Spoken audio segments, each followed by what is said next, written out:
Today I want to talk about micro workouts. If you've never heard of them, it's because I just made it up. I'm just kidding. Micro workouts are an amazing, amazing tool that I know you're not using because you've never heard of them.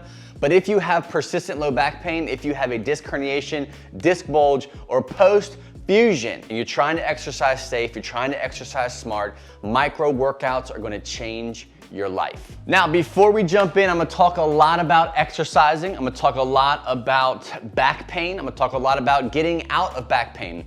But the key here is exercise. Now, we have to understand what I mean by safe workouts, what I mean by safe core training, what I mean by picking the right exercises for disc herniations, bulges, or post-surgery, such as a fusion. So if you're like, well, that's a great point, but I don't know what to do or what the first step should be, I want you to go watch my free back pain workshop. It's not like, We're gonna do these stretches and apply some heat and ice. we're not gonna talk about that stuff. We're gonna talk about practical things when it comes to movement, exercise, and building a stronger stability structure around your spine, your core, how to do it, when to do it, and the right exercises to pick. Get that at fitnessforbackpain.com/back pain workshop. So what the heck is a micro workout? Well, it's pretty much what it sounds like. It's a workout that has been condensed, chopped, and the fat trimmed off so much That's like this big. now, there's a reason why I think this is a powerful tool, and we're gonna get into that here in a second, but I want you to kind of understand exactly what a micro workout is. Now, typically a workout would consist of between 16 to 26 sets of various exercises. It might include a warm-up, it might include core training, it might include an upper body, lower body, full body, whatever. That's a full-blown workout. Now, the micro workout is a condensed version of what you would typically do or what you are used to doing before your back got snapped up. Now, or you've just been doing it regardless of your back being messed up. Micro workouts are a trimmed down version of what you should be doing. Now, let's jump into why exactly you need to be doing this. So there's two reasons why I love micro workouts. The first one is it's easy on the central nervous system. Yes, exercise is a stressor, even though it's a positive, good stressor that takes us to the right it takes us in the right direction when it comes to improving our body and health, mental health, and physical health, but it's still taxing on the central nervous system. So if you are in persistent chronic pain, odds are cortisol is elevated, stress is elevated, anxiety is elevated, worry and fear are elevated. So when you want to go work out and build a stronger, more resilient body, which is going to elevate these things in a good way, but what you don't want to do is if you are already heightened due to pain, due to fear, due to anxiety around what you're experiencing, you don't want to add on this super intense workout that's going to further hammer that intensity or that central nervous system fatigue in. The second reason why I love micro workouts is it gives you the better opportunity to understand your specific pain triggers, such as, is it a specific exercise you're doing, such as a lunge or a pull or a push or a squat or a deadlift or whatever you're doing? Or is it more on like the emotional side, the mental side, the psychological aspect of the fear of exercise? So understanding from a small scale in bite-sized pieces, understanding, okay, this exercise is a pain trigger for me. So if your workouts are small at first, you can always build later, but we're gonna reduce them to a micro workout.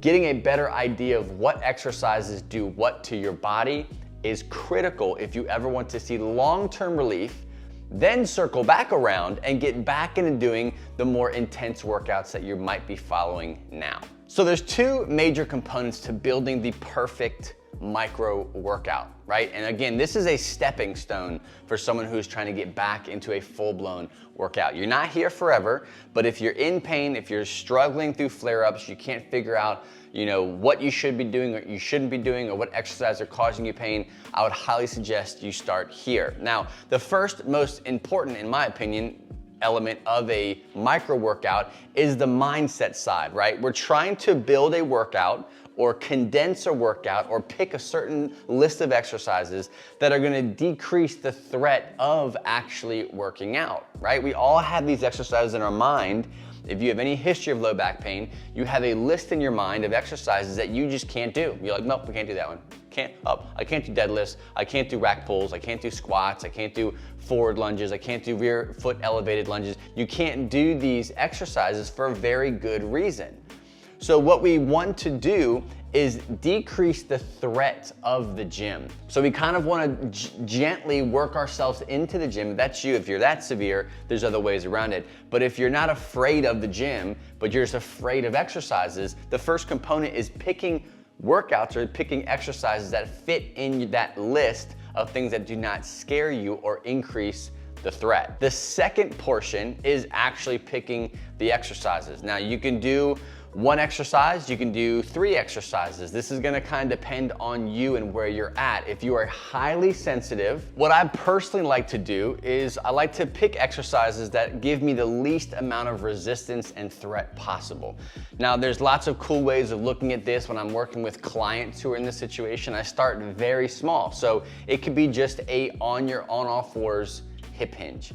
That's a scary situation for some people. So from there, we would start with just the on all fours hip hinging. Then you might go to more of a seated hip hinge, or you might go to a standing hip hinge. From there, you would progress to a hip hinge with a bar in your hand, or a hip hinge with a bar in your hand with weight on the bar. So you can pick different variations of the threatening exercise to make it non-threatening. That is the secret sauce to progression when it comes to exercise. Once you've picked your exercises, let's just say you've picked 1 or 2. Again, the sets and reps will vary depending on how you feel. You're always trying to keep everything, your fear, your anxiety, your pain threshold, or your pain levels at a very low place, decreasing the threat of exercise. Pick the 1 to 2 exercise, do 1 or 2 sets of each one, varying the reps depending on how you feel, and you can call it quits then. I don't want you to overthink what the perfect micro workout is, because essentially it's not enough in the grand scheme of things. The goal is to build up from here. What you're looking for is that first step towards the next step, towards the next step, towards the next step. We've got to get out of our minds this thought of like what a workout should look like. We have to have squats in our lower body day. We have to do deadlifts on our pull days. We don't have to do anything. And when you are in pain, if you have a disc bulge, if you have a disc herniation, you have had some kind of fusion or other kind of spinal surgery, you get to break the rules and you get to create and design something that gets you to the point of where you want to be, happy, less pain, less flare-ups, more resilient, doing the things that you love on your own terms.